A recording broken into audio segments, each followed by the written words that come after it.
Mais d'abord, Christian Estrosi, merci à vous d'être resté pour écouter Gaspard Proust. Bonjour Gaspard. Bonjour à tous et merci d'être resté, Christian Estrosi. Ça vous fait du bien sa présence? Ouais, hier on a eu Louis Alliot, avant-hier Marion Maréchal. Franchement, on vous reçoit ce matin par contraste. On a l'impression de recevoir un Manuel Bompard qui aurait fait un shampoing et une manucure. Alors, je préfère vous avertir, demain on repart sur la droite dure. On reçoit un jeune homme de LR qui monte, je ne sais pas si vous le connaissez, Éric Ciotti. Non, je déconne pas. Non, j'ai pas pu m'empêcher. Olivier Dussopt. Oui, voilà, excusez-le, monsieur Estrosi. C'est une petite provocation de la part de Gaspard. Oui, parce qu'il faut me comprendre. Vous savez, moi, je suis un gars sensible quand je suis ici. Je suis dans l'humain, parfois même dans l'humanitaire. Je dirais pas avec quel invité.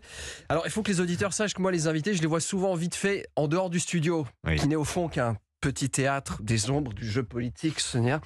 Et je sais pas ce que ça veut dire, mais je trouvais que ça sonnait bien. Alors, Ciotti est déjà venu et en off, il est très sympa, il est très touchant dans son petit costume, ses petits souliers, son œil de playboy aux cheveux tellement gominés qu'on les voit plus. Et vous, bon, c'est pareil, quoi. C'est la deuxième fois que je vous vois. Vous m'êtes sympathique, comme dirait Louis de Funès. Vous m'avez toujours tout de suite été très sympathique. Et du coup, moi, je suis embêté parce que, vous voyez, je rencontre deux gars sympas, des mecs du Sud, quoi, qui connaissent Nicole de la petite maison. Et je me sens un peu comme le Qatar qui aimerait rabibocher deux mondes, tu vois. Vous pensez qu'il existe une solution pour les rabibocher? Mais oui, à un moment, il faudra avoir le courage de le dire. Les Alpes-Maritimes, une terre, deux États.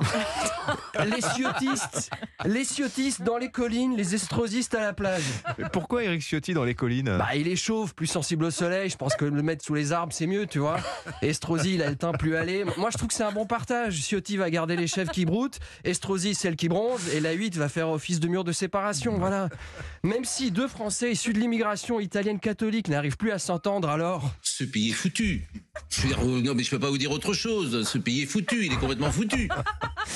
Bon, il est quand même possible qu'Éric Ciotti et Christian Estrosi défilent ensemble à la marche contre l'antisémitisme dimanche. Alors en off, vous m'avez dit, Gaspard, que vous doutez de l'efficacité de ce genre de manifestation. Bon, oui, alors déjà je passe le cirque de la manif dans la manif. On est le pays au bord de la guerre civile. Olivier Faure nous explique: j'irai pas sans mon costume d'enfant bulle et en masque FFP2 s'il y a le RN. Alors le gars, il a toujours pas quitté la NUPES, t'explique les bonnes manières. Après, je veux pas l'accabler, après tout. Pour savoir qu'un homme invisible existe, le plus simple reste encore de suivre ses crottes. Mais en quoi pensez-vous que cette marche sera inefficace? Enfin bref. Oui, c'est un bon proverbe. En quoi vous pensez que la marche de dimanche ne servira à rien?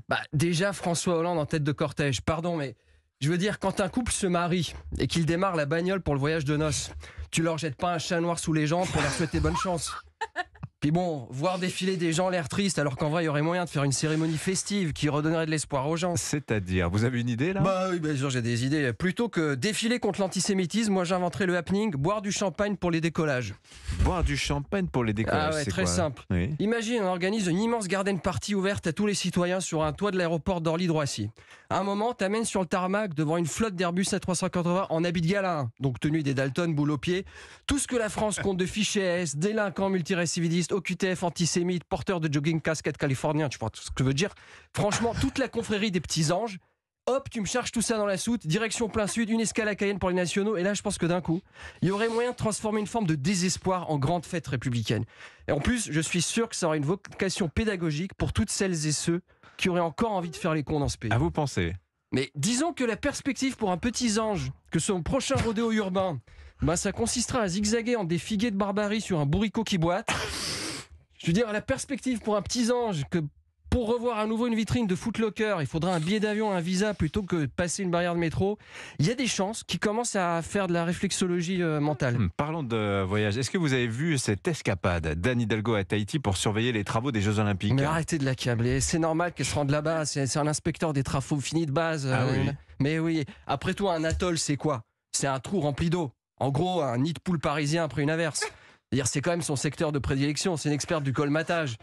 Puis je vais vous dire, moi elle m'a ému quand elle est descendue de l'avion, les mecs qui ont filé un collier de fleurs autour du cou, elle a dit « Merci de me végétaliser devant les caméras, c'est bon pour mon image ». Donc vous, ça ne vous choque pas ce voyage? Vous pensez qu'elle est vraiment compétente pour vérifier un spot de surf des JO 2024? Attends, elle organise quand même Paris-Plage tous les ans. Si avec ça t'as pas les bases pour aller expliquer les figures de surf à Kelly Slater...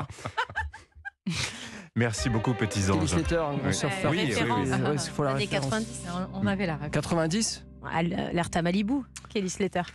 Merci, petits anges. Gaspard Proust. Alerte à Malibu. Faut revoir la série. Samantha Fox, Alerte à Malibu.